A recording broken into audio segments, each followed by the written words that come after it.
Hi everyone, happy Memorial Day weekend, or it's hard to say happy. Have a safe Memorial Day weekend. I hope you have some downtime and are able to spend it with family, friends, whatever.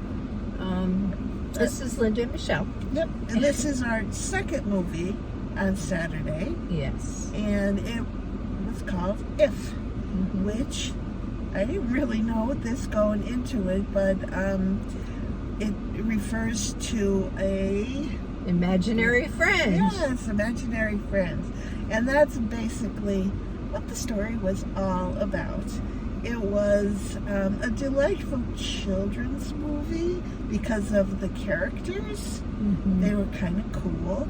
They were fun. And it was the story of a little girl, although she wanted to not be called a kid at all, who had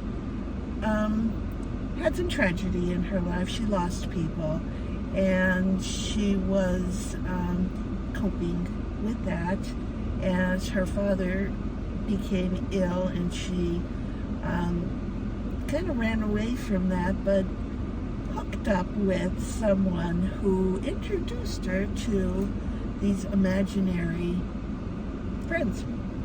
Yeah.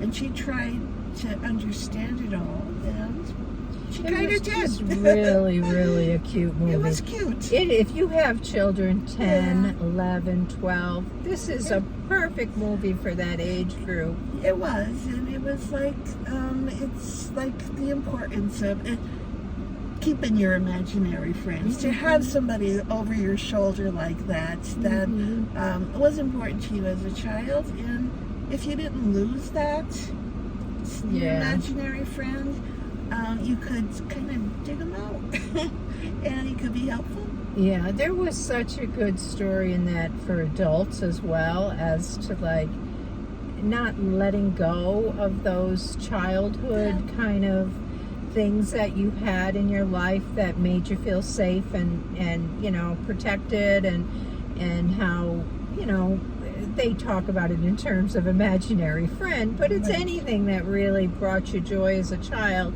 how it can still be part of your life as an adult. It was just the friends were the cutest little things. They were all different, and they all had names, which I thought was kind of cute. And she got a job. She took a job as the matchmaker, matching the imaginary friends up with the boys and girls. Because I think there was a premise there that if they didn't get matched up, they were going to fade away at some point. And when they did, and their child or their adult loved them, they just glowed. It was just beautiful. It really, if you have a kid in that age span, there were kids in the theater that were probably 3 or 4. I don't know what they probably got out of it, except there were some cute furry friends. But I would think that maybe even 8 to 12, this would be a perfect sitting movie. Next to me were a family, mom and dad, and 2 little girls, and they probably were sort of in that 8 to 10, 11 range, and not a peep out of them. And I was so it put a smile on my face when the movie was over. They clapped.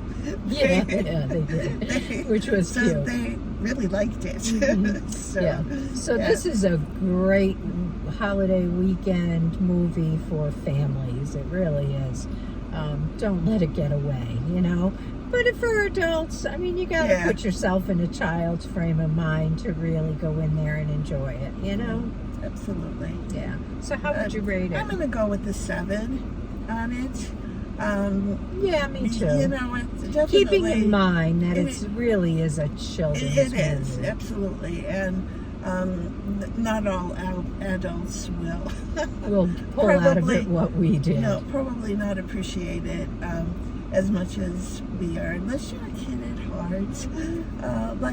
If you had an imaginary friend when you were young. Most of us are, but when your inner child comes out to play, It was just cool, just the way it was presented, and like I said, the characters, and it was John Krasinski and Ryan Reynolds were the two main stars, and they kind of went back But and they forth had a little lot of bit. amazing people as the Yeah. voices. Oh my God, they Like did. Steve Carell played one of them. Brad Pitt played another.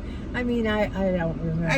I wish but- I knew that before I went in, because I would be listening for them, and because you don't always realize that when they're like a blob of jelly and they're talking, and Yeah. you may not say, "Oh, that is," but at the end when the credits came up, yeah. That's kind of fun. So take your children and enjoy. And I'm going to be away for the next week through the next weekend, so we probably won't have a movie review for you next week. And then Michelle is going away. I think there might be a weekend before she goes away. Yeah, and then she's gone away for several weeks.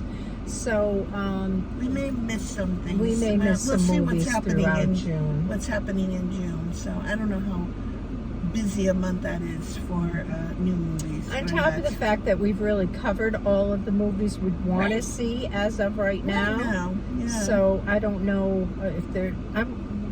Usually there's like a Memorial Day weekend begins like a summer blockbuster or Well, something. the big movie today Is was Garfield. Everybody's got Yes. Garfield popcorn buckets, Yes, all the children. and it's actually in more than one theater. Oh yeah, it was in multiple. Yeah. So Garfield is the Yeah. big one for this weekend. Yeah. So which kind of makes sense. Mhm. Yeah, but anyway, Have a safe holiday. see you next We'll time. see you next time. Bye. Bye.